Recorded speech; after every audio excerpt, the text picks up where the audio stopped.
Welcome viewers.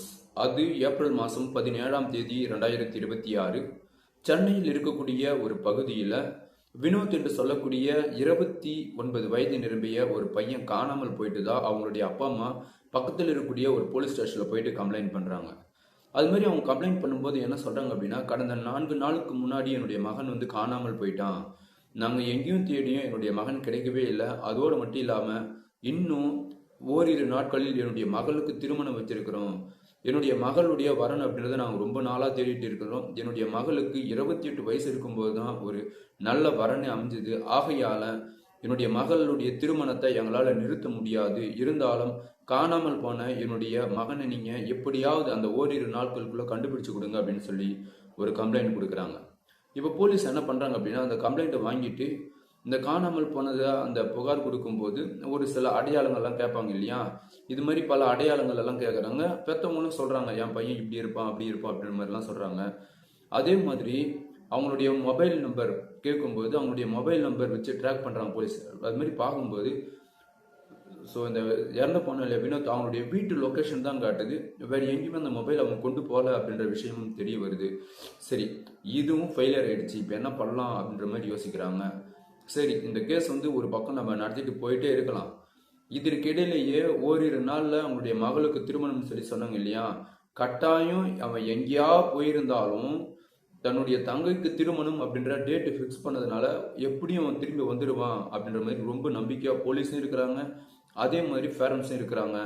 ஆனால் வினோத்தினுடைய தங்கைக்கு திருமணம் நடந்து முடிந்த பிறகு கூட வினோத் வீடு திரும்பவே இல்லை. ஒரு விஷயம் போலீஸுக்கு நல்லாவே புரியுது, அவன் உயிரோடு இருக்கிறதுக்கு வாய்ப்பு ரொம்ப ரொம்ப ரொம்ப கம்மி. இவனை எங்கேயாவது கொண்டு போயிட்டு யாராவது எதனா செஞ்சிருக்கணும் அப்படின்ற மாதிரி போலீஸுக்கு ஒரு சந்தேகம் என்பது. அந்த சந்தேகத்தை வச்சு கம்ப்ளைண்ட் கொடுத்தாங்க இல்லையா வினோத்துடைய அப்பா அம்மா, அவங்க கிட்ட விசாரணை மேற்கொள்றாங்க. உங்களுடைய மகனுக்கு ஏதாவது தீய பழக்கங்கள் இருக்குதா? அது மாதிரி கேட்கும்போது, ஆமாம், சரக்கடிப்பா தம் அடிப்பான், இது எல்லாமே சாதாரணம், எல்லா பசங்களும் இருக்கிற பழக்கம் தான் என் பையனுக்கு இருக்குது அப்படின்ற மாதிரி சொல்கிறாங்க. சரி, அவன் இது மாதிரி தம்மோ இது ஏதாவது சரக்கு எங்கேயோ அடிச்சுட்டு எங்கேயாவது போயிட்டு வருவானா அப்படின்ற மேலே கேட்கும்போது, ஆமாம், அவங்களுடைய நண்பர்கள் கூட எல்லாம் போவான், சுற்றுவான், வருவான் அப்படின்றாங்க. இப்போ அவங்களுடைய நண்பர்களையும் கூப்பிட்டு விசாரணை மேற்கொள்ளும்போது, அவனை நான் கடைசியாக பார்த்தீங்க அப்படின்னா ஏப்ரல் மாதம் 12ஆம் தேதி பார்த்தோம், அதுக்கப்புறம் நம்ம அவங்களை பார்க்கவே இல்லை அப்படின்ற மாதிரி அவங்களுடைய நண்பர்கள் சொல்கிறாங்க. சரி, ஓகே, அவங்களுடைய நண்பர்களையும் விட்டு திரும்ப அவங்களுடைய அப்பா அம்மா கிட்ட, உங்களுடைய மகனுக்கு யாராவது விரோதிகள் அப்படின்னு சொல்லியோ இல்லை உங்களுக்கு யாராவது விரோதிகள் அப்படின்னு சொல்லி யாருன்னா இருந்தாங்கன்னா சொல்லுங்க, குறைஞ்சபட்சம் உங்களுக்கு அவங்க மேலே சந்தேகம் இருந்தால் கூட சொல்லுங்க, அவங்களை கைது பண்ணி நாங்கள் விசாரணை மேற்கொள்கிறோம் அப்படின்ற மாதிரி கேட்குறாங்க. அதற்கு பேரண்ட்ஸ் என்ன சொல்கிறாங்க அப்படின்னா, இல்லை, அது மாதிரி விரோதிகள் யாருமே எங்களுக்கு கிடையவே கிடையாது, என்னுடைய மகன் எங்கேயோ காணாமல் போயிருக்கிறார், அதை தேடி கண்டுபிடிச்சு கொடுத்தா மட்டும் போதும் நீங்கள் அப்படின்ற மாதிரி திரும்ப திரும்ப சொன்னதே தான் சொல்கிறாங்க. சரி, இவங்களை என்னதான் கேட்டாலும் ஒரு முடிவு வரப்போறது இல்லை, நாம் போயிட்டு இந்த கேஸ் கொஞ்சம் தள்ளி போடலாம் அப்படின்ற எண்ணத்தில் தள்ளி போடுறாங்க. இதே மாதிரி போகும்போது என்ன ஆகுது அப்படின்னா, ஒரு நாள், அதாவது இந்த வினோத் இருந்தான் இல்லையா, அவங்க வீட்டுக்கு எதிர்க ஒரு 2 பெண்கள் இதற்கு முன்னாடியே குடியிருந்து வினோத் காணாமல் போனான் இல்லையா, அந்த கேப்ல பார்த்தீங்க அப்படின்னா அவங்க அங்கிருந்து எஸ்கேப் ஆயிருக்கிறாங்க. சரிங்களா, இப்போ அந்த வீட்டார் புதுசா ஒருத்தர் குடியேறி இருக்கிறாங்க. குடியேறின நபர் பார்த்தீங்க அப்படின்னா அவர் பகல்ல ரொம்ப நேரம் தூங்குவார், ஆனா இரவுல தூங்கவே மாட்டார். எப்ப பார்த்தாலும் அவர் ஒரு மாதிரி சுத்திட்டே இருப்பாராம். அது மாதிரி இருக்கும்போது ஒரு நாள் இரவுல அவருக்கு தூக்கம் வராத நிலையில அவருடைய வீட்டினுடைய இது இருக்குது இல்லையா, அதாவது இந்த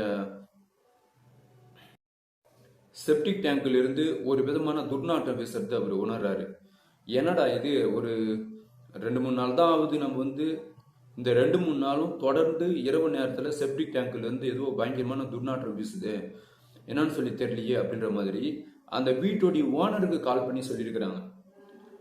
என்னங்க சார், உங்கள் வீட்டாண்டு பார்த்தோம், வந்துட்டு நாங்கள் குடியும் ஏறிட்டோம், ஏறின பிறகு பகல் நேரத்தில் அந்த அளவுக்கு துர்நாற்றம் இல்லை, ஆனால் இரவு நேரத்தில் பயங்கரமான துர்நாற்றம் வீசுது, எனக்கு என்னவோ பயமாக இருக்குது இந்த வீட்டில் தனியாக இருக்கிறதுக்கு அப்படின்ற மாதிரி அந்த ஓனர்கிட்ட சொல்லும்போது, அந்த ஓனர் என்ன பண்ணுறாரு அப்படின்னா, அதெல்லாம் ஒன்றும் இல்லைங்க, ஏதாவது உள்ள எலியோ இல்லை கோழியோ இல்லை கீரியோ ஏதாவது ஒன்று இறந்துருக்கும், அதுதான், அது என்னன்னு சொல்லி நான் ஒரு 2-3 நாளில் நான் பார்க்குறேன் அப்படின்ற மாதிரி சொல்கிறார் அந்த வீட்டு ஓனர். அவர் சொன்ன மாதிரியே ஒரு 2 நாள் கழித்து அந்த செப்டிக் டேங்க்னுடைய மேலே பார்த்தீங்க அப்படின்னா இவர் போட்டு மூடினதை விட அது வித்தியாசமாக மூடி இருக்கிறாங்க. அதாவது மேலே வந்து அந்த ரவுண்டாக போடுவாங்க இல்லையா பிளேட் ஆட்டம், அது வந்து போட்டு இருக்கிறாங்க. போட்டதோடு இல்லாமல் அது திரும்ப கழட்டி எடுக்கக்கூடாது அப்படின்ற மாதிரி மேலே வந்து பார்த்தீங்கன்னா சிமெண்டால் நல்லா போட்டு பூசி வச்சிருக்கிறாங்க. இப்போ அந்த வீட்டு ஓனருக்கு ஒரு டவுட் வருது, என்னடா இது, நாம சும்மா லேசா திறந்தா வர மாதிரி வச்சிருந்தோம், ஆனா இது என்ன சிமெண்ட் மேலெல்லாம் போட்டு காங்கிரீட் மாதிரி போட்டு வச்சிருக்கிறாங்களே, யாரோ இதை திறக்கவே கூடாது அப்படின்னு சொல்லி போட்டு இருக்கிறாங்களோ என்னன்னு சொல்லி தெரியலன்ற மாதிரி அதை உடச்சி எடுக்கிறாங்க. அதை ரிமூவ் பண்ணதுமே அவங்களால மூக்கு வைக்க முடியல, பயங்கரமான துர்நாற்றம் வீசுது. இப்போ கொஞ்சம் கொஞ்சமா என்ன பண்றாங்க அப்படின்னா, அந்த செப்டிக் டேங்க் வந்து ஃபுல்லாவுமே ஓரளவுக்கு மேல இருக்கக்கூடிய எல்லாத்தையுமே உடைக்க ஆரம்பிக்கிறாங்க. அது மாதிரி உடைக்க இவங்களால நாத்தம் தாங்கவே முடியல. இவங்களுக்கு ஒரு சந்தேகம் வந்துச்சு. உடனே என்ன பண்றாங்க அப்படின்னா, பக்கத்தில் இருக்கக்கூடிய போலீஸ் ஸ்டேஷனுக்கு கால் பண்றாங்க. கால் பண்ணி அவங்கள அந்த இடத்துக்கு வர வச்சு வித் போலீஸோடு அவங்க வந்து சேர்ந்து உடைக்கிறாங்க. போலீஸ்க்கு நல்லாவே தெரியுது இந்த துர்நாற்றம் அப்படின்றது மனிதன் இறந்தானா வரக்கூடிய ஒரு துர்நாற்றம் தான், இது விலங்குகள் இருந்தா வரக்கூடிய ஒரு துர்நாற்றம் கிடையாது அப்படின்ற மாதிரி போலீஸ்க்கு நல்லாவே தெரியுது. இதுக்குள்ள ஆணோ அல்லது பெண்ணோ, குழந்தையோ அல்லது வயதான நபரோ யாரோ ஒருத்தருடைய சடலம் இருக்குது அப்படின்ற மாதிரி போலீஸ் மும்முரமா அதை எல்லாத்தையும் உடைச்சி எடுக்கிறாங்க. அது மாதிரி உடைச்சி எடுக்க அவங்களுக்கு அப்படியே, அதாவது தலையினுடைய மண்டவோடு ஒரு பக்கம், இந்த கை ஒரு பக்கம், கால் ஒரு பக்கம், இது மாதிரி தனித்தனியாக பிச்சுட்டு வெறும் எலும்பு கூடு தான் அதில் கொஞ்சம் தான் சதை ஒட்டி இருக்கிறது. அது மாதிரி ஒரு சடலத்தை பார்க்குறாங்க. பார்த்ததுமே போலீஸுக்கு அப்படியே தூக்கி வாரி போட்டுடுது. அதோடு மட்டும் இல்லாமல் அங்கே கிடைச்சிருக்கக்கூடிய எல்லா எலும்பு துண்டுகளையும் கொண்டு வந்து பக்கத்தில் இருக்கக்கூடிய மருத்துவமனைக்கு அட்டாப்சிக்கு அனுப்புகிறாங்க. அது மாதிரி அட்டாப்சிக்கு அனுப்பும்போது இறந்து ஒரு பையன்தான். ஸோ அவனுக்கு ஒரு 25 ஒரு 30 வயசுக்கு உள்ளே இருக்கும் அப்படின்ற மாதிரி அட்டாப்சி ரிப்போர்ட் வரும்போது அது நல்லா தெரிஞ்சிடுச்சு. நான் ஆரம்பத்தில் சொன்னேன் இல்லையா, வினோத் அப்படின்ற ஒருத்தன் காணாமல் போயிட்டான்னு சொல்லி, அவன் தான் அப்படின்றது கன்ஃபார்ம் ஆகுது. இப்போ அவனுடைய, அதாவது ஏதாவது பொருள் யூஸ் பண்ணியிருப்பான் இல்லையா, அதில் முடியோ இல்லை வேற எதுனா ஒரு அவனை சார்ந்து ஏதாவது ஒரு பொருள் இருந்தது அப்படின்னா அவனை உடம்புல இருந்து அதில் இருக்கக்கூடிய டிஎன்ஏ வச்சு செக் பண்ணலாம் இல்லையா. அதே மாதிரி தான் அவன் பயன்படுத்திய சீப்பு இருக்குது. அந்த சீப்பில் வந்து ஓரிரு முடிகள் இருக்குது. அந்த முடியில் இருக்கக்கூடிய டிஎன்ஏவும் இங்கே பீஸாக இருக்குது இல்லையா, அந்த எலும்பில் இருக்கக்கூடிய டிஎன்ஏவும் ஒன்றா வச்சு செக் பண்ணி பார்த்ததுல பர்ஃபெக்டாக மேட்ச் ஆகுது. அடடா, இவன் கட்டாயம் அந்த வினோத் அப்படின்ற பையன் தான் அப்படின்ற மாதிரி போலீஸுக்கு உறுதியாகுது. உறுதியானதுமே இந்த செயலை செஞ்சது யாரு, இந்த வீட்டாண்ட இதற்கு முன்னாடி இருந்தது யாரு அப்படின்ற மாதிரி போலீஸ் கொஞ்சமா இந்த கேஸ் வந்து அடுத்த கட்டத்துக்கு கொண்டு போறாங்க. அது மாதிரி கொண்டு போகும்போது வினோத்தினுடைய உறவினர் ஒருத்தர் இருக்கிறார். அவர் என்ன சொல்றாருன்னா, நீங்க வேற சார், வினோத்தை அந்த 2 பெண்கள் தான் கொலை பண்ணியிருக்கணும். இந்த வீட்டில் ஏற்கனவே 2 பெண்கள் இருந்தாங்க, அவங்க தான் கொலை பண்ணியிருக்கணும். ஏன் அப்படின்னா, இறந்து போனவங்க வந்து பார்த்தோம் அப்படின்னா வினோத் வந்து ஒரு சின்ன வயசு பையன், ஒரு 28 29 வயசு பையன். ஆனா இந்த வீட்டில் குடியிருந்த நபர் ஒருத்தருக்கு வந்து 51 வயசு இருக்கும், இன்னொருத்தருக்கு 35 36 வயசு இருக்கும். இந்த 35 36 வயசு இருக்குதுன்னு சொல்றேன் இல்லையா, அவங்க பேர் வந்து அனிதா. அந்த அனிதாவுக்கும் இந்த வினோத்துக்கும் தொடர்பு இருக்குது, அடிக்கடி வந்து போவாங்க. இதுல இன்னொன்னு என்ன அப்படின்னா, அந்த அனிதாவுடைய சொந்த தாய்மாம பையன் தான் வந்து இந்த வினோத்து. ஆகையால் தான் அவங்களுடைய பேரண்ட்ஸ் கிட்ட போயிட்டு, உங்களுக்கு யாராவது எதிரிகளோ அல்லது சந்தேகப்படும்படி யாருன்னா இருந்தாங்கன்னா சொல்லுங்க அப்படின்னு போலீஸ் கேட்கும்போது, இவங்க சொந்தக்கார அப்படின்றத இந்த அனிதாவினுடைய பெயரும் அனிதாவினுடைய அம்மா அவங்களுடைய 2 பேருடைய பெயரையும் இவங்க சொல்லவே காணும். ஆனா வினோத்தினுடைய உறவினர் இந்த விஷயத்த சொல்றாங்க. ஸோ அப்போ என்ன பண்றாங்க அப்படின்னா, ஃபர்ஸ்ட் அந்த அனிதாவும் அவங்களுடைய அம்மா இவங்க 2 பேரையும் எங்க இருக்கிறாங்க அப்படின்னு சொல்லி கண்டுபிடிச்சா, அவங்க கிட்ட நம்ம விசாரணை மேற்கொண்டா அவங்க வந்து இந்த கொலையை பத்தி என்ன சொல்றாங்க, அல்லது இவங்களே பண்ணாங்களா, ஆளு வச்சு எதனா பண்ணாங்களா அப்படின்ற மாதிரி கண்டுபிடிக்கலாம் அப்படின்ற எண்ணத்துல அந்த அனிதா அப்படின்னு சொல்லக்கூடிய அந்த பெண்மணியை கண்டுபிடிக்கிறாங்க. அவங்க கிட்டத்தட்ட 7-8 நாட்கள் கழித்து தான் வந்து அவங்களை அரெஸ்ட் பண்றாங்க. அரெஸ்ட் பண்ணி கொண்டு வந்து அவங்க கிட்ட விசாரணை மேற்கொள்ளும் போது, எனக்கும் இதற்கும் எந்த சம்மதமும் இல்லை, நாங்க அந்த வீட்டை காலி பண்ணி போய் கிட்டத்தட்ட 2 மாசத்துக்கு மேல ஆயிடுச்சு, அதற்கு பிறகு யாராவது ஏதாவது செஞ்சிருக்கலாம், எங்களுக்கும் இதற்கும் எந்த சம்மதமும் இல்லை, எங்களை விட்டுருங்க அப்படின்ற மாதிரி போலீஸ் கிட்ட இவங்க கதறி அழறாங்க. இருந்தாலும் போலீஸ் சந்தேகம் வந்துச்சு அப்படின்னா அவங்களுடைய ட்ரீட்மெண்ட் ஸ்டார்ட் பண்ணுவாங்க இல்லையா, அடிச்ச அடியில் என்ன சொல்றாங்க அப்படின்னா போலீஸ் ட்ரீட்மெண்ட்ல, ஆமா நானும் என்னுடைய அம்மாவும் சேர்ந்து தான் அந்த வினோத்தை கொலை பண்ணும் அப்படின்ற மாதிரி அனிதா வாக்குமூலம் கொடுக்க ஆரம்பிக்கிறாங்க. இதை கேட்டதுமே வினோத்துடைய பேரண்ட்ஸ் சுத்திக்கு வாரிப்படுது. ஏன் அப்படின்னா, சொந்த தாய்மாம பையனையும் இவங்க கொலை பண்ணிட்டு இருக்கிறாங்களே அப்படின்ற ஒரு மிகப்பெரிய ஒரு ஆதங்கம் தான். இப்போ என்ன பண்றாங்க அப்படின்னா, அனிதா அவங்களுடைய வாக்குமூலங்கள் என்னென்ன நடந்தது அப்படின்றத பத்தி சொல்றாங்க. அவங்க என்ன சொல்றாங்க அப்படின்னா, எனக்கு கரெக்டா வந்து 23 வயசு இருக்கும்போது ஒரு நபரை பார்த்து திருமணம் செஞ்சு கொடுத்தாங்க. நானும் என்னுடைய கணவனும் ரொம்ப சந்தோஷமா வாழ்ந்தோம். எங்களுக்கு ஒரு குழந்தை கூட பிறந்தது. ஆனா நாளடைவில் என்னுடைய கணவனுக்கும் எனக்கும் ஏற்பட்ட கருத்து வேறுபாடால அந்த நபரை விட்டு நான் சுத்தமா அவங்க கூட கொஞ்சம் கூட டச்சப்பே இல்லாமல் என்னுடைய அம்மா கூட வந்து நான் வாழ ஆரம்பித்தேன். என்னுடைய கணவனை விட்டு வந்து நான் கிட்டத்தட்ட ஒரு 7-8 வருஷம் ஆயிடுச்சு. நான் ரொம்ப தனிமையில் தான் இருந்தேன். அது மாதிரி இருக்கும்போது தான் என்னுடைய மாமா பையன் அவனும் ஓரளவுக்கு அப்படியே வளர்ந்துட்டே வந்தான். அவங்கள நான் தொடக்கத்தில் வந்து பார்த்தீங்க அப்படின்னா சகஜமாக தான் நாங்கள் பேசிட்டு இருந்தோம். நான் அவன் வீட்டாண்ட போவேன், அவன் என்னுடைய வீட்டாண்டு வருவான். இதே மாதிரி நாங்கள் சகஜமாக தான் பேசிகிட்டே இருந்தோம். இது சகஜமாக பேசக்கூடிய இந்த செயல் என்ன ஆகுது அப்படின்னா கொஞ்சம் கொஞ்சமாக என்னுடைய கையும் காலும் அவன் மேலே படுறது, அவனுடைய கை கால் என் மேலே படுறது. இதே மாதிரி கொஞ்சம் கொஞ்சமாக என்ன ஆகுது அப்படின்னா ஒரு நாள் வீட்டில் என்னுடைய அம்மா இல்லாத போது என்னுடைய வீட்டாண்ட வந்தான். நான் அப்பொழுது துணி மாற்றிட்டு இருந்தேன். அவன் என்ன நினைச்சா அப்படின்னு சொல்லி தெரியல. நேரம் வந்து ஸோ என் கூட வந்து ஒரு அதாவது ஏதோ ஒரு கேள்வி கேட்டு என் கூட இருக்கிறியா அப்படின்ற மாதிரிலாம் ஏதோ பேசி நானும் அவனோட அன்று முதல் முறையாக உடலூர் வச்சுட்டோம். அந்த நாள்ல இருந்து அடிக்கடி நானும் அவனும் உடலூர் வச்சுப்போம். இதே மாதிரி என்னுடைய காலங்கள் வந்து கழிஞ்சிட்டே வந்தது. எனக்கு சந்தோஷம் மகிழ்ச்சி அப்படின்னு எடுத்துட்டோம் அப்படின்னா அந்த வினோத்தோடு இருக்கக்கூடிய அந்த ஒரு 5 நிமிஷம் 10 நிமிஷம் மட்டும்தான். ஸோ என்னுடைய உலகமே நான் வினோத் அப்படின்னு சொல்லி தான் வாழ்ந்துட்டு இருந்தேன். இதே மாதிரி காலம் செல்ல என்ன ஆகுது அப்படின்னா என்னுடைய முதல் கணவன் இருக்கிறான் இல்லையா, அவங்க பேர் வந்து சுரேஷ் அப்படின்னு சொல்லி சொல்றாங்க. அந்த நபர் என்ன பண்றான் அப்படின்னா தன்னுடைய குழந்தைக்கு அழைச்சிட்டு நேரா இந்த அனிதா இருக்கக்கூடிய அவங்களுடைய அம்மா வீட்டாண்டே வந்து அனிதா கூட பேசுறாங்க. நான் பண்ணது தப்பு தான், என்னை மன்னிச்சிரு, நீ எனக்காக இல்லைனா கூட நம்ம குழந்தைக்காக நீ வந்து தான் ஆகணும், நீ நானும் நீ எந்த ஒரு மனபேதம் இல்லாமல் நம்ம திரும்ப சேர்ந்து வாழலாம் அப்படின்ற மாதிரி சுரேஷ் வராங்க. இதை கேட்டதுமே அனிதாவுக்கு ரொம்ப சந்தோஷமாயிடுது. பரவாயில்ல, தன்னுடைய கணவனே வந்து தான் கூட வாழலாம் அப்படின்னு சொல்லி சொல்கிறாங்க. அதுவும் வந்து தன்னுடைய குழந்தைக்காக வாழணும் அப்படின்னு சொல்லும்போது ஒரு லாக் பண்ண மாதிரி ஆயிடுது. சரி, ஓகே, இதுக்கு பிறகு வந்து தெரிஞ்சோ தெரியாமலையோ நம்ம வினோத்தோட நம்ம தப்பாக இருந்துட்டோம். இதுக்கு பிறகு நம்ம வினோத்தோட தப்பாக இருக்கக்கூடாது. கல்லானாலும் கணவன், புல்லானாலும் புருஷன் அப்படின்ற மாதிரி தன்னுடைய கணவன் கூடவே நம்ம போயிடலாம் அப்படின்ற மாதிரி முடிவெடுத்து தன்னுடைய கணவன் கூடவே அன்னைக்கே கிளம்பி போயிடுறாங்க அனிதா. போயிட்டு என்ன பண்ணுறாங்க அப்படின்னா சுத்தமாக வினோத்தை என்ன ஏது அப்படின்னு சொல்லி கண்டுக்கிறதும் கிடையாது, எதுவுமே கிடையாது. இதே மாதிரி ஓரிரு மாதங்கள் கழித்து உடனே வினோத் என்ன பண்ணுறான் அப்படின்னா என்னுடைய உலகமே நீ தான், என்னுடைய மகிழ்ச்சியை நீ தான் சொல்லி சொன்னேன். கடைசியில் என்னை விட்டுட்டு இப்போ உன்னுடைய கணவனோட போயிட்டேன். இப்போ நான் மனவேதனை பட்டுட்டு இருக்கிறேன். நீ உன் கணவன் கூட போ, உன் பையன் கூட இரு, நீ என்னன்னா பண்ணு.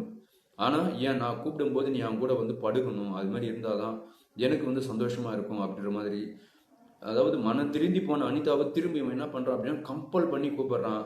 அனிதா என்ன பண்ணுறாங்க அப்படின்னா தன்னுடைய கணவன்கிட்ட சொன்னாவோ அல்லது அவங்களுடைய கணவனுக்கு தெரிஞ்சாவோ திரும்ப தாமலை எங்கே விட்டு ஓடிடுவானோ அப்படின்ற ஒரு பயத்தில் அவங்களுடைய அம்மா கிட்ட சொல்கிறாங்க. அவங்களுடைய அம்மா எவ்வளோ வினோத்துக்கிட்ட தனியாக எடுத்து சொல்கிறாங்க, டே இதை செய்து விட்டுறா, எதுவோ தெரிஞ்சோ தெரியாமையோ நீங்கள் அவ்வளோ தப்பு பண்ணிட்ட, அதை அதோட விட்டுரு, இதற்கு பிறகு அவள் வரமாட்டா, அவங்க கூடலாம் வந்து வாழ மாட்டா அப்படின்ற மாதிரி சொல்கிறாங்க. ஆனால் வினோத் கொஞ்சம் கூட கேட்குற மாதிரியே இல்லை. அப்போ தான் அனிதாவும் அனிதாவினுடைய அம்மாவும் முடிவெடுக்கிறாங்க. இந்த வினோத் அப்படின்றவன் உயிரோடு இருக்கிற வரைக்கும் தன்னுடைய மகளுடைய லைஃப் பாதிக்கும் அப்படின்றத உணர்ந்த அனிதாவினுடைய அம்மா என்ன பண்ணுறாங்க அப்படின்னா சரி, ஓகே, நீ என்ன பண்ணுற அப்படின்னா ஒரு நாள் அவனை தன்னுடைய வீட்டாண்ட தன்னுடைய வீட்டாண்ட வந்துட்டு நான் வரேன்டா, நான் வரேன், நீ எப்படியெல்லாம் இருக்க சொல்றியோ அப்படியெல்லாம் நான் இருக்கிறேன், நீ முன்பக்கம்னா பண்ணு, பின்பக்கம்னா பண்ணு, எந்த பக்கம்னா பண்ணு, அதுக்கு எல்லாத்துக்குமே நான் ஒத்துழைக்கிறேன். ஆனால் எனக்கு ஒரு ஆசை இருக்குது, அதை நீ வந்து நிறைவேற்றி வைக்கணும். என்னுடைய கணவன் அதை நிறைவேற்றலை, அந்த ஆசையை நீ தான் நிறைவேற்றணும், நான் கட்டாயம் வரேன் அப்படின்ற மாதிரி ஃபிக்ஸ் பண்ண டேட்டு தான் அது ஏப்ரல் மாதம் 17ஆம் தேதி. சரிங்களா? இப்போது ஏப்ரல் மாதம் 17ஆம் தேதி வந்து பார்த்தீங்க அப்படின்னா ஸோ அதாவது ஏப்ரல் மாதம் 17ஆம் தேதிக்கு அதாவது நான் ஒரு 4 நாளைக்கு முன்னாடியே காணாமல் போயிட்டு அவங்க சொல்லியிருக்கிறேன், ஞாபகம் இதெல்லாம் இன்ட்ரோடக்ஷனில். ஆனால் இவங்க கொலை பண்ணது வந்து ஏப்ரல் மாதம் 17ஆம் தேதி தான் கொலை பண்ணியிருப்பாங்க. ஏன் அப்படின்னா அவனை அதாவது அனிதா இப்போ அவனுடைய கணவன் வீட்டுக்கு போயிருக்கிறாங்கன்னு சொன்னேன் இல்லையா, அங்கே வந்து வர வைத்து அவனுக்கு எவ்வளோ அட்வைஸ் எல்லாம் எடுத்து சொல்கிறாங்க. எவ்வளோ அட்வைஸ் எடுத்து சொல்லியும் அவன் கேட்கவே இல்லை. பிறகு என்ன பண்ணுறாங்க அப்படின்னா நம்ம முன்னாடி திட்டமிட்ட மாதிரியே இவனை கொலை பண்ணி தான் ஆகணும். அதே மாதிரி இவன் போகிற வர இந்த செயலை வந்து யாருமே பார்க்கவே கூடாது அப்படின்றதால அனிதாவும் அவங்களுடைய அம்மாவும் வேற இன்னொரு இடத்துல தங்க வச்சுட்டு முதல்ல அனிதாவினுடைய அம்மாவே போகிறாங்க. அவங்க கூட போயிட்டு உனக்கு என்னடா எதனா ஆசையாக இருக்குன்னா நீ என்கிட்ட குடிக்கிறா அப்படின்ற மாதிரி அவங்களும் எவ்வளோ எடுத்து சொல்கிறாங்க. அப்போ கூட அவன் கேட்குற மாதிரியே இல்லை. சரி ஓகே, நம்ம 3-4 முறை வார்னிங் கொடுத்துட்டோம் சரிங்களா, இன்னும் 2-3 நாள் இவங்க தங்கச்சிக்கே வந்து கல்யாணம் ஆக போகுது. அவங்களுடைய தங்கச்சிக்கு கூட பிறந்த தங்கச்சிக்கு கல்யாணம் ஆகணும், போயிட்டு கூட மாட ஏதாவது உதவி செய்வோம் அப்படின்னு சொல்லி அவன் நினைக்காம அனிதா வேணும் நீ உக்காந்துட்டு இருக்கிறேன் இல்லையா, இவனை அழுக்க அனுப்பிட வேண்டியதுதான் அப்படின்ற மாதிரி முடிவெடுத்து அதாவது அந்த ஏப்ரல் மாதம் 17ஆம் தேதி இரவு சுமார் ஒரு 9 மணி அளவில் இவனை ஒரு இடத்துல வச்சிருந்தாங்கன்னு சொன்னேன் இல்லையா, தங்க வச்சிருந்தாங்கன்னு அங்கிருந்து வர சொல்றாங்க. வர சொல்லி அனிதா இருக்கக்கூடிய அவனுடைய வீட்டாண்டியே வராங்க. வந்ததுமே அவனுக்கு சாப்பாடு இது எல்லாமே போடுறாங்க. போட்டு முடிச்ச பிறகு அனிதாவினுடைய அம்மாவும் அனிதாவும் 2 பேருமே அவனை அழைச்சிட்டு வராங்க. அவனை அதாவது அந்த பெட்ரூமுக்கு அழைச்சிட்டு வந்துட்டு, ஒரு ஆசை இருக்குது, நான் முன்னாடியே சொன்னனே, நீ அதை நிறைவேற்றுவியா, என் கணவன் கூட நிறைவேற்றலை அப்படின்ற மாதிரி அவங்ககிட்ட கேட்கும்போது அதற்கு அவன் என்ன சொல்றான் அப்படின்னா, அண்ணா ஸோ நீ இது மாதிரி பண்ண போற அப்படின்னு தெரிஞ்சதும் நான் வரும்போது ஒரு ப்ளூ படம் ஃபிலிம் ஒன்று பார்த்தேன் சரிங்களா. ஸோ அதில் வந்து இப்படி பண்ணுறாங்க அப்படி பண்ணுறாங்க, கை காலை எல்லாமே கட்டிட்டு ரொம்ப சந்தோஷமாக என்ஜாய் பண்ணுறாங்க. அதே மாதிரி நான் என்ன பண்ணுவேன் அப்படின்னா, உன்னுடைய கை கால் இது ரெண்டுத்தையுமே கட்டிடுவேன். கட்டிட்டு உன்னுடைய அந்த உறுப்பின் மீது என்னுடைய உறுப்பை வச்சு நான் ஏதாவது பண்ணுவேன் அப்படின்ற மாதிரி, இதுதான் வந்து எனக்கு ரொம்ப ரொம்ப ஆசை அப்படின்றதெல்லாம் அதாவது ஆசையை தோன்றாங்க அவங்ககிட்ட இருந்து. அதற்கு இவன் என்ன சொல்றான் அப்படின்னா, தன்னுடைய உயிர் கை கால் எல்லாமே கட்டப்பட்டு இன்னும் கொஞ்ச நேரத்தில் போக போகுது அப்படின்னு சொல்லி தெரியாத, சரி ஓகே நீ என்ன சொல்றியோ நான் அதை கேட்குறேன் அப்படின்ற மாதிரி சொல்லி இவர் அதாவது எழுந்துக்கிறாரு. தன்னுடைய துணி எல்லாமே கழிட்டாரு. ஸோ உடம்புல ஒட்டு துணி கூட இல்லாமல் நேராக போயிட்டு பெட்டில், அதாவது அந்த ஒரு இது இருக்குது இல்லையா, கட்டில் அப்படின்னு சொல்லுவாங்க அந்த காலத்து கட்டில், 4 கால கட்டில், அதில் போயிட்டு படுக்கிறாரு. படுத்ததுமே ஓகே நம்மளுடைய பிளான் எக்ஸிக்யூட் ஆக போகுது அப்படின்னு சொல்லி அனிதா அவங்களுடைய அம்மாவும் நினைக்கிறாங்க. இதற்கிடையிலே என்ன பண்ணுறான் அப்படின்னா, அவன் நான் ட்ரெஸ்ஸை ரிமூவ் பண்ணிட்டு இல்லை, இப்போ நீங்கள் 2 பேரும் ட்ரெஸ்ஸை ரிமூவ் பண்ணுங்க அப்படின்ற மாதிரி ஒரு பக்கம் அனிதாவினுடைய அம்மாவையும் இன்னொரு பக்கம் அனிதாவினுடைய ட்ரெஸ்ஸையும் சுத்தமாக இவனே போயிட்டு ரிமூவ் பண்ணுறான். ரிமூவ் பண்ண பிறகு உடம்புல ஒட்டு துணி கூட இல்லாமல் 3 நபர்கள் இருக்கிறாங்க. இப்போ இவன் என்ன பண்ணுறான் அப்படின்னா, அந்த கட்டில் மேலே படுக்கிறான். இவனுடைய கையும் காலும் அப்படியே கட்டுறாங்க. கட்டிட்ட பிறகு அனிதா என்ன பண்ணுறாங்க அப்படின்னா, அழுக்கா ஏறி அவனுடைய வயிற்று பகுதி மேலே ஏறி உக்காடுறாங்க. ஏறி உக்காஞ்சதும் சரி எதனா பண்ணு, ஏன் சும்மா வேஸ்ட்டாக உக்காந்துக்கிற அப்படின்ற மாதிரி வினோத் கேட்குறான். கேட்டதுமே அனிதா என்ன பண்ணுறாங்க அப்படின்னா, தன்னுடைய கையால் ஓகி வினோத்தினுடைய செவில் மேலேயே ஒன்று விடுறாங்க. விட்டு நான் பலமுறை சொல்லியும் நீ வான்னு சொல்லிட்டு இருக்கிற, என்னையோட நீ ஒழிஞ்ச அப்படின்ற மாதிரி சொல்லிட்டு உடனே என்ன பண்ணுறாங்க அப்படின்னா, பக்கத்தில் இருக்கக்கூடிய ஒரு தலையணை எடுத்து வினோத்தினுடைய முகத்தை மேலே போட்டு மூடுறாங்க. இதில் வினோத்தால் மூச்சு திணறான். ஒரு கட்டத்தில் அவன் எப்படியாவது வந்து கட்டியிருக்கக்கூடிய அந்த முடிச்சுகளெல்லாம் அழுத்துட்டு இவன் கிட்ட இருந்து எஸ்கேப் ஆகணும் அப்படின்னு சொல்லி நினைக்கிறான். ஆனால் முடியல. ஏன் அப்படின்னா, ஸோ இப்போ அனிதா மட்டும் இல்லை, அனிதாவினுடைய அம்மாவும் கிட்டத்தட்ட அவங்களுக்கு 51 வயசாகுது. அந்த பெண்மணியும் இவனா கூட உடலூர் இருக்கணும் அப்படின்னு சொல்லி ஆசைப்பட்டிருக்கிறான் இல்லையா. இவங்க 2 பேருமே சேர்ந்து என்ன பண்ணுறாங்க அப்படின்னா, கழுத்து மேலே கையை வச்சு போட்டு அழுத்தி பிடிச்சி அவனுடைய குரல் வலி துண்டாகிற மாதிரி போட்டு அழுத்தி பிடிக்கிறாங்க. இதில் மூச்சு திணறி வினோத் அங்கேயே இறந்தே போயிடான். இறந்துட்ட பிறகு என்ன ஆகுது அப்படின்னா, உடனே அவங்களுடைய ஏற்கனவே இவங்க நிர்வாணமாக தானே இருக்கிறாங்க, ட்ரெஸ் எல்லாமே எடுத்து போட்டுக்கிறாங்க. அதே மாதிரி வினோத்துக்கு வந்து ட்ரெஸ் போட்டு விடுறாங்க. ஆனால் இப்போ இவனை வெளியவனா கொண்டு போனோம் அப்படின்னா, ட்ரெஸ் போட்டு போட்டு வந்துட்டா பிரச்சனை இல்லை. அது மாதிரி வெளியே கொண்டு போகும்போது இன்னும் ஓரிரு நாளில் இவனுடைய தங்கச்சிக்க கல்யாணம் ஆக போகுது அப்படின்னா, இவங்களுடைய உறவினர்கள் நைட்டு ஃபுல்லாக வந்துட்டு போயிட்டு இருப்பாங்க. எதுனா ஒன்று ஈஸியாக கண்டுபிடிச்சிருவாங்க. அது வேறு பக்கத்து வீட்டு வேறு இல்லையா. இவங்க சும்மா யோசிக்கிறாங்க. அதற்கு என்ன பண்ணுறாங்க அப்படின்னா, அனிதா அம்மா நம்ம வீட்டுக்கு பின்னாடியே நம்ம குழி தோண்டி புதைச்சிடலாம் அப்படின்றாங்க. அதற்கு அவங்களுடைய அம்மா என்ன சொல்கிறாங்க அப்படின்னா, பின்னாடி வேண்டவே வேண்டாம், பின்னாடி நம்ம புதைச்சோம் அப்படின்னா கட்டாயம் மாட்டிப்போம். ஆகையால் நான் சொல்கிற மாதிரி நீ செப்டிக் டேங்கை போயிட்டு ஓப்பன் பண்ணு, நான் இவனை இழுத்துட்டு வரேன், அது உள்ள போட்டு நம்ம மூடிடலாம் அப்படின்ற மாரி சொல்கிறாங்க. இப்போ உடனே அனிதாவுக்கு ஒரு விஷயம் தோணுது. என்ன அப்படின்னா, இப்போ அவனுக்கு ட்ரெஸ்ஸு இதெல்லாமே போட்டு நாம் எடுத்துகிட்டு போயிட்டு விட்டோம் அப்படின்னு வச்சுங்களேன், இந்த துணி வந்து மோட்டர் விடும்போது ஓடி வந்து அச்சுக்கும். சரியா, இப்போ செப்டிக் டேங்க்லேருந்து தண்ணி ஏதாவது விடுறோம் அப்படின்னா, அந்த மோட்டரில் வந்து பழுப்பில் வந்து இந்த துணி அச்சுக்கும் 4 அடைவில். இதை வச்சு கண்டுபிடிச்சிருவாங்க. ஆகையால் துணி மொத்தம் ரிமூவ் பண்ணுமா அப்படின்ற மாதிரி திரும்ப போட்டு விட்ட துணி எல்லாமே ரிமூவ் பண்ணிட்டு கொண்டு போயிட்டு செப்டிக் டேங்க்ல போட்டு விட்டுறாங்க. போட்டுட்டு பிறகு என்ன பண்றாங்க அப்படின்னா, ஒரு சில வேதியியல் கெமிக்கல் பொருள் போறாங்க, ஸ்மால் வைரஸ், அதாவது நாத்தடிக்கூடாது அப்படின்னு சொல்லி என்னதான் நம்ம எவ்வளவுதான் வேதிப்பொருள் எதனாதான் போட்டாலும் அந்த ஸ்மெல் அப்படின்றது கட்டாயம் வரதான் செய்யும். இப்போ அது மேல வந்து பாத்தீங்க அப்படின்னா, அந்த கப்பு மாதிரி ஒன்று இருக்குது இல்லையா, அதாவது இது காங்கிரீட்ல போட்டு செஞ்சிருப்பாங்க பிளேட் ஆட்டம். ரவுண்டு அதை எடுத்து போட்டு சுத்தமாக இவங்க சிமெண்ட் மறுநாள் காலையில் சிமெண்ட்டை வாங்கி கொண்டு வந்து அதை ஃபுல்லாக மூடிடுறாங்க. இதற்கு பிறகு இந்த செப்டிக் டேங்கை திறக்கவே கூடாது அப்படின்ற எண்ணத்தில் மூடிட்டு இவங்க என்ன பண்ணுறாங்க அப்படின்னா 2 நாள் மட்டும் அந்த வீட்டில் இருந்துட்டு உடனடியாக அந்த வீட்டிலேருந்து காலி பண்ணிட்டு வெளியே கிளம்புறாங்க. இவங்க கிளம்பி போன கொஞ்ச நாள்லயே இன்னொரு நபர் வந்து அந்த வீட்டு வாடகைக்கு வந்துடுறாரு. அவர் வந்து 2 மாசம் கழிச்சு தான் அந்த செப்டிக் டேங்க்ல ஓயாம நாத்தடிக்குது அப்படின்ற மாதிரி அந்த வீட்டு ஓனர்கிட்ட சொல்லி அவங்க தான் வந்து போலீஸ் கிட்ட சொல்லி ஸோ அந்த துண்டு துண்டா அந்த எலும்பு கூடுவெல்லாம் எடுத்து அதன் மூலியமா தான் இந்த அனிதாவை அவங்களுடைய அம்மாவை இவங்களெல்லாம் கைது பண்றாங்க. ஸோ இப்படி தான் வந்து இந்த கேஸ் வந்து முடியுது. இது எல்லாமே அனிதாவும் அவங்களுடைய அம்மாவும் கொடுத்த வாக்குமூலங்கள். அதற்கு அவங்க என்ன சொல்றாங்க அப்படின்னா, நானும் என்னுடைய மகளும் பிறந்த நிர்வாணமா இருக்கிறோம். அது மாதிரி இருக்கும்போது எங்களுக்கு எங்களுடைய வாழ்க்கையை செத்து போன மாதிரி ஆகிப்போச்சு. ஒரு தம்மாத்துண்டு பையன், ஒரு 28 29 வயசு பையன் இவ்வளோ வயசாச்சு என்னையே இவன் அடையணும்னு ஆசைப்பட்டிருக்கிறான் அப்படின்னா இவனுடைய எண்ணங்கள் எவ்வளோ கெட்டதாக இருந்திருக்குது பாருங்க. ஸோ அதோடு மட்டும் இல்லாமல் இவன் அது மாதிரி இருக்கும்போது நான் இப்படி பண்ணணும் அப்படி பண்ணணுன்ற அப்படியே வாயில் கத்திட்டே இருந்தான்.